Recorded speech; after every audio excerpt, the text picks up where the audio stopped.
नमस्कार दोस्तों, नमः शिवाय। जीवन ज्योति चैनल में आप सभी का हार्दिक स्वागत करती हूं। दोस्तों, आज का वीडियो होगा गुरुवार व्रत के विषय में। साथ ही यदि आपके घर पे केले का वृक्ष नहीं है तो केले का पूजन कैसे करें, जो कि गुरुवार के व्रत में गुरुवार के दिन पूजा करने के लिए केले का वृक्ष होना सबसे ज्यादा अनिवार्य होता है। दूसरी बात, सबसे महत्वपूर्ण बात आप लोग जानेंगे कि अपने घर में, घर की छत पर या घर के बाहर या घर की बालकनी में आप केले का वृक्ष लगाएं या ना लगाएं। लगाने से पहले इन बातों का ध्यान आप लोग जरूर दें। तो सभी बातें जानेंगे। और केले का वृक्ष नहीं है तो आप पूजा कैसे करें, सभी बातों के लिए आप वीडियो के अंत तक जरूर बने रहिएगा। चैनल पे पहली बार हैं तो चैनल को सब्सक्राइब कर लीजिएगा। वीडियो पसंद आता है तो इसे लाइक कीजिएगा। कमेंट बॉक्स में ओम नमो भगवते वासुदेवाय नमः जरूर लिखिएगा। दोस्तों, यदि मैं बात करूं गुरुवार दिन की या फिर गुरु ग्रह की या फिर श्री हरि विष्णु भगवान की या बृहस्पति देव की, बात एक ही है, क्योंकि बृहस्पति देव जी का जो दिन है वो गुरुवार का दिन है, बृहस्पतिवार का दिन है। और इस दिन पूजा अर्चना करने से या फिर व्रत धारण करने से, केले के वृक्ष की पूजा करने से भगवान विष्णु जी, माँ लक्ष्मी जी की असीम कृपा आपके ऊपर बरसती है। दोस्तों, मैं गारंटी के साथ कह रही हूं, यदि आप 16 बृहस्पतिवार पूरे नियम से व्रत न भी आप धारण करें और नियम से आप गुरुवार के दिन पूजन अर्चन भगवान विष्णु जी का और केले के वृक्ष की पूजा अर्चना, तुलसी के वृक्ष की पूजा अर्चना आप कर लेते हैं, तो 16 बृहस्पतिवार बीतते बीतते आप देखेंगे कि आपके जीवन में बदलाव निश्चित आएगा। किसी भी प्रकार की समस्या हो, धन से संबंधित, संतान से संबंधित, शिक्षा से संबंधित, स्वास्थ्य से संबंधित या फिर आपके वैवाहिक जीवन से संबंधित।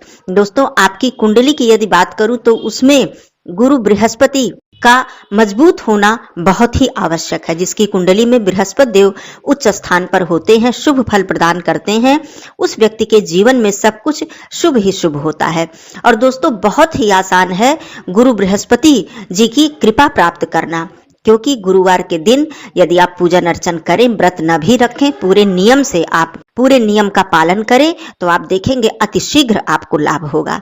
तो चलिए बात करती हूं कि गुरुवार के दिन आपको क्या क्या करना चाहिए। यदि आप व्रत धारण करते हैं तो अच्छी बात है, नहीं भी धारण करते हैं तो मैं बहुत ही आसानी से आपको बता देती हूं कि क्या क्या करना है। फिर मैं बात करूंगी कि केले का वृक्ष नहीं है तो पूजा कैसे करें और लगाएं या न लगाएं अपने घर में। देखिए दोस्तों, गुरुवार के दिन आप सुबह सवेरे उठें, स्नान आदि करें और ध्यान रखें जो भी पूजन अर्चन आपको करना है, जो भी मैं बताऊंगी वो आप सूर्योदय होने के 1 घंटे के अंदर अंदर आपको कर लेना है। यदि आप शुभ फल प्राप्त करना चाहते हैं, शीघ्र फल प्राप्त करना चाहते हैं, तो आपको सूर्योदय होने के 1 घंटे के अंदर अंदर आपको सारा कार्य कर लेना है पूजन अर्चन का। इसके लिए आप बहुत ही सुबह सवेरे यदि उठ जाएंगे तो सभी कार्य आपका हो जाएगा, चाहे आप भाई हो या बहन हो। तो ये बात हो गई, क्योंकि जो उस दिन का होरा होता है वो 1 घंटे के अंदर होता है और उस समय किया गया पुण्य कार्य पूजन अर्चन बहुत ही शीघ्र आपको फल प्रदान करता है। तो उसका ऐसा नहीं है कि किसी दिन आपने 9 बजे कर लिया, किसी दिन 8 बजे, किसी दिन 10 बजे, जब आपको समय मिला, ऐसा आपको नहीं करना है। यदि आप शुभ फल की प्राप्ति चाहते हैं तो आप सुबह सवेरे उठें। इस दिन जहां तक हो के प्रयास करें, पीला वस्त्र धारण करें, पीला आसन बिछाएं, काले वस्त्र तो भूल कर भी धारण न करें। और भगवान बृहस्पति देव जी का एक चित्र रखें, चाहे तो आप चौकी पर पीला कपड़ा बिछाकर स्थापित करें या फिर अपने घर के मंदिर में ही। पूजन अर्चन के लिए आपको कोई बहुत विशेष कठिनाई नहीं है, बहुत ही आसानी से आप पूजन अर्चन कर सकते हैं। प्रसाद के रूप में आप चने की दाल, मुनक्का और गुड़ रखें। तुलसी पत्र इस दिन जरूर अर्पित करें भगवान विष्णु जी के समक्ष, बृहस्पति देव जी के समक्ष आप प्रसाद रखें, लोटे में जल रखें, एक दीपक प्रज्वलित करें, भगवान विष्णु जी को पीला चंदन अर्पित करें, साथ में माँ लक्ष्मी जी की आराधना करें, उनकी पूजा करें। इस दिन आप व्रत नहीं भी रख रहे हैं तो बृहस्पतिवार की कथा अवश्य श्रवण करें, पढ़ें या सुने। ये करने के बाद आप भगवान विष्णु जी को तुलसी पत्र, उसमें हल्दी से एक टीका लगाकर आप तुलसी पत्र अर्पित कर दें। पीला फल आप अर्पित कर सकते हैं, पीला भोग प्रसाद कुछ और भी आप अर्पित करना चाहते हैं तो अर्पित कर सकते हैं। इस दिन केला आपको नहीं खाना है। व्रत नहीं रख रहे हैं तब भी आप इस दिन पीला भोजन करें, लहसुन प्याज का त्याग कर दें, मीठा भोजन करें। यदि आप नमक न खाएं, अन्न भी ग्रहण करें, मीठा भोजन कर लें तो भी बहुत ही उत्तम है। और व्रत रख रहे हैं तो और भी अच्छी बात है। इस तरह से पूजन अर्चन करने के बाद भगवान बृहस्पति देव जी की आरती करें। बृहस्पति देव जी की आरती आपको व्रत कथा की पुस्तक में ही मिल जाती है, या फिर आप मोबाइल से सुनकर भी आरती कर सकते हैं। फिर बात आती है, इस दिन तुलसी जी की पूजा करें। तुलसी जी को जल अर्पित करें, उनके समक्ष धूप दीप अर्पित करें, कुछ भोग प्रसाद अर्पित करें। अब केले का पूजन करें। यदि केले का वृक्ष आपके घर है तो केले की जड़ में जल में हल्दी डालकर आप अर्पित करें। चने की दाल, किशमिश, गुड़ अर्पित करें। एक दीपक प्रज्वलित करें, धूप या अगरबत्ती वहां पर प्रज्वलित करें। और चाहे तो आप केले के वृक्ष में हल्दी से स्वास्तिक बना दें, ये भी बहुत ही उत्तम होता है। उसके बाद हल्दी घोलकर थोड़े से पानी में आप पूरे घर में हल्दी का छिड़काव करें। अपने घर के मुख्य द्वार पर हल्दी से स्वास्तिक बना दें। हल्दी को घोलकर गंगा जल में यदि आप घोल लेते हैं हल्का सा गाढ़ा, तो घोलने के बाद आप स्वास्तिक बना दें। इस दिन स्नान करते समय आप अपने जल में हल्दी भी डाल सकते हैं। ये तो बात हो गई आपके पूजन अर्चन की। इस दिन आपके घर में किसी भी परिवार को मांस, मदिरा, तामसिक भोजन का प्रयोग नहीं करना है।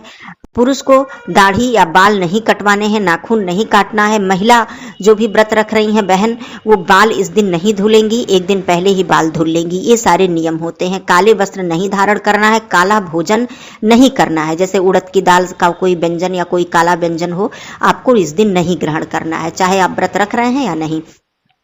ये बात हो गई। अब केले के वृक्ष की पूजा करें, केले की परिक्रमा जरूर कर लें, ये बात हो गई। अब बात आती है कि केले का वृक्ष नहीं है तब क्या करें। देखिए, दो तरीके से आप पूजन कर सकते हैं। जहां भी आपने तुलसी जी का पौधा लगाया है, पूजन अर्चन करने के बाद वहीं पे तुलसी जी के समीप, जैसे आपने सुना होगा कि मानसिक पूजा दोस्तों बहुत ही शुभ फल प्रदान करती है और भगवान जी बहुत अतिशीघ्र प्रसन्न होते हैं आपकी मानसिक पूजा से। तो वहां पर आप चाहें तो तुलसी जी के पौधे के समीप स्वच्छ स्थान पर, वहां पे पहले उसको स्वच्छ कर लें पानी से, जल से। उसके बाद हल्दी से एक स्वास्तिक बना दें और कल्पना करें कि यहाँ पर केले का वृक्ष है, वहां पर स्वास्तिक बना दें। थोड़ा सा जल अर्पित करें, चने की दाल अर्पित करें, गुड़, किशमिश अर्पित करें, धूप दीप प्रज्वलित करें, दीपक वहां पर रख दें। इस तरह से आप बृहस्पति देव का ध्यान करते हुए, केले के वृक्ष का ध्यान करते हुए वहां पर पूजन अर्चन आप कर सकते हैं। और वहां पर भगवान विष्णु जी के मंत्रों का जप करते हुए आप पूजन करें। ओम नमो भगवते वासुदेवाय नमः। ये हो गई बात। दूसरी चीज, आप अपने घर के मंदिर में जो बृहस्पति देव जी का चित्र होता है उसमें केले का वृक्ष होता है। ऐसा चित्र आप लें जिसमें केले का वृक्ष हो। वहां भी आप केले के वृक्ष की कल्पना करते हुए विधि विधान से पूजन अर्चन कर सकते हैं। हल्दी का टीका लगा सकते हैं, हल्दी पीला चंदन लगा सकते हैं, धूप दीप प्रज्वलित कर सकते हैं, प्रसाद अर्पित कर सकते हैं, सब कुछ। या फिर तीसरा भी तरीका है कि आप एक केले के वृक्ष का चित्र जो है उसे फ्रेम करवा लें। जैसे हम लोग भगवान जी की तस्वीर फ्रेम कराते हैं, देवी देवता का चित्र फ्रेम करा के अपने मंदिर में रखते हैं। तो आप नियमित रूप से विधि विधान से पूजा करना चाहते हैं तो एक चित्र अपने घर के मंदिर में फ्रेम करा के रख लें और हर गुरुवार को आप विधि विधान से पूजन अर्चन करें। बहुत ही आसानी होगी, बहुत ही अच्छी तरह से आप पूजन अर्चन कर पाएंगे। ये बात हो गई। अब जब सबसे महत्वपूर्ण बात दोस्तों जो मन में आती है कि केले का वृक्ष अपने घर पे लगाएं या न लगाएं, लगाएं तो कहाँ लगाएं, ये चीज हो गई। देखिए, सबसे पहली बात, केले का वृक्ष शुभ फल देता है या अशुभ फल देता है, ये बात आपकी कुंडली में बृहस्पति किस स्थिति में है, ज्यादा इसी बात पर निर्भर करता है। इसके लिए तो कुंडली की विवेचना करनी होगी। तो ये बात तो अलग हो गई, ज्योतिषीय विषय हो गया। तो ये बात सबसे ज्यादा महत्व रखती है कि आपकी कुंडली में बृहस्पति देव किस स्थिति में है, उसी तरह का फल आपको प्रदान करेंगे केले का वृक्ष लगाने से। सबसे पहली बात, किसी भी स्थिति में हो, अपने मुख्य द्वार पर तो आप केले का वृक्ष नहीं लगाएंगे कभी भी, किसी भी स्थिति में। या फिर आप बालकनी में लगा रहे हैं तो जो यदि बालकनी आपके घर के सामने है तो आप नहीं लगाएंगे, पीछे है तो लगा सकते हैं। अब मान लीजिए आपके घर के पीछे जगह है, वहां पर आप केले का वृक्ष लगा सकते हैं। पीछे बालकनी है तो वहां लगा सकते हैं, छत पर लगा सकते हैं। लेकिन फिर भी आपको ध्यान देना है इस बात का कि यदि मान लीजिए आपने केले का वृक्ष लगाया, मान लीजिए अभी लगाया, आपने जल्दी लगाया और उसके बाद आपको हफ्ते 10 दिन 15 दिन में कुछ ऐसे परिणाम दिखाई देते हैं कि घर में अचानक कोई बीमार हो जाता है, जिसकी कि कोई कल्पना नहीं किया गया था कि ऐसी कोई बीमारी हो जाएगी या ऐसा कोई दिक्कत हो जाएगा। या फिर घर में अचानक से पति पत्नी में कलह क्लेश उत्पन्न हो जाता है, घर में और भी परिवार में लड़ाई झगड़े उत्पन्न हो जाते हैं। आपको महसूस होगा कि ऐसा नहीं था, अचानक से कुछ दिनों में अचानक ये सारी चीजें हो रही हैं। यदि ऐसा महसूस होता है तो आप केले का वृक्ष अपने घर से, चाहे छत हो, चाहे बालकनी हो, चाहे घर के पीछे हो, आप हटा दें। लेकिन कभी भी यदि आपने लगा के पूजन किया है तो उसे हटा के कहीं फेंकना नहीं है। आपको ये भी बात ध्यान रखें, केले का वृक्ष आप लेकर जाएं, मिट्टी सहित, आप जड़ सहित लेकर जाएं और ले जाकर किसी मंदिर में, किसी अच्छे जगह पर, किसी वृक्ष के नीचे या किसी स्वच्छ स्थान पर ले जाके आप उसको रोपित कर दें, अर्थात लगा दें। यदि आप चाहें नजदीक है घर के तो वहां जाकर भी आप पूजन अर्चन कर सकते हैं केले के वृक्ष का। तो ये बात हो गई, क्योंकि कुंडली की विवेचना करना तो ये तो बात अलग हो गई कि क्या स्थिति है क्या नहीं है, पूरे परिवार की विवेचना करना ये अलग चीज हो गई।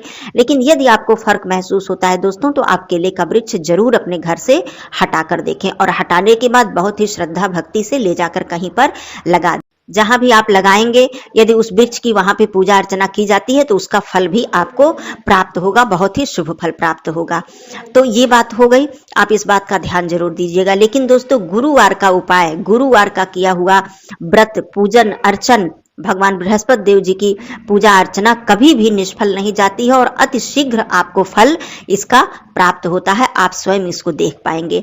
तो सभी बातें आप लोगों ने जानी कि गुरुवार के दिन आपको कैसे क्या करना है। व्रत नहीं भी रखते हैं और केले के वृक्ष के विषय में, और केले का वृक्ष नहीं है तो आप विधि विधान से आप पूजन अर्चन अपने घर के मंदिर में आराम से कर सकते हैं, कोई दिक्कत नहीं है। तो ये सभी बातें थी आज गुरुवार के विषय में। आप सभी लोग इसे जरूर करके देखिएगा। किसी भी प्रकार की दिक्कत आपके जीवन में आ रही है तो आप एक बार श्रद्धा भक्ति से, पूरे नियम से इसको करके देखिए, फिर आपको फर्क स्वयं महसूस होगा। आपके जीवन में सब कुछ अच्छा ही अच्छा होगा और माँ लक्ष्मी जी की असीम कृपा आपके ऊपर बरसेगी। धन संबंधी दिक्कत अति शीघ्र इससे दूर होती है। तो दोस्तों, वीडियो अच्छा लगा हो तो एक लाइक कीजिएगा। फिर मिलती हूँ अगले वीडियो में, तब तक के लिए धन्यवाद। नमः शिवाय।